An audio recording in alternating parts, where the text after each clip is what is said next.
സകല സൗഭാഗ്യങ്ങളുടെയും നടുവിൽ മനുഷ്യൻ ജീവിക്കണമെന്ന് ആഗ്രഹിച്ചുകൊണ്ട് ആദിമനുഷ്യനായ ആദ്യത്തെ ഏദൻ തോട്ടത്തിൽ സൃഷ്ടിച്ച പിതാവായ ദൈവമേ, പാപം മൂലം അവൻ ലോകത്തിലേക്ക് കൊണ്ടുവന്ന മരണത്തെ അങ്ങയുടെ തിരുക്കുമാരൻ കാൽവരിയിൽ കുരിശൻ ചുവട്ടിൽ പരാജയപ്പെടുത്തുകയും നിത്യമായ പറുദീസ ഞങ്ങൾക്കായി ഒരുക്കുകയും ചെയ്തുവല്ലോ.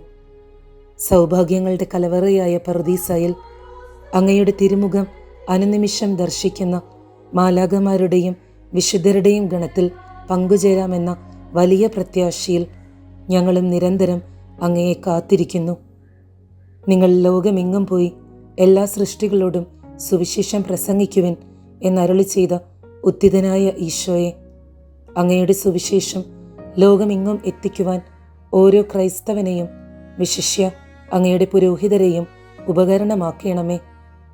മനുഷ്യപുത്രൻ വരുമ്പോൾ ഭൂമിയിൽ വിശ്വാസം കണ്ടെത്തുമോ എന്ന അങ്ങയുടെ ചോദ്യത്തിന് പ്രത്യുത്തരമായി അങ്ങയെ കൂടാതെ ഞങ്ങൾക്കൊന്നും സാധ്യമല്ല എന്ന് ഏറ്റുപറഞ്ഞുകൊണ്ട് വിശ്വാസം എന്ന ദാനം ഞങ്ങളിൽ സമൃദ്ധമായി ചൊരിയണമേ എന്ന് ഞങ്ങൾ അങ്ങയോട് യാചിക്കുന്നു. എനിക്ക് വേണ്ടി മരിച്ച എൻ്റെ ഈശോയെ, നിനക്ക് വേണ്ടി ജീവിക്കുവാൻ എന്നെ സഹായിക്കണമേ. നിത്യപരിശുദ്ധരാജ്ഞി തിരുസഭയെയും അവളുടെ പുരോഹിതരെയും സഹായിക്കണമേ. ആമേൻ.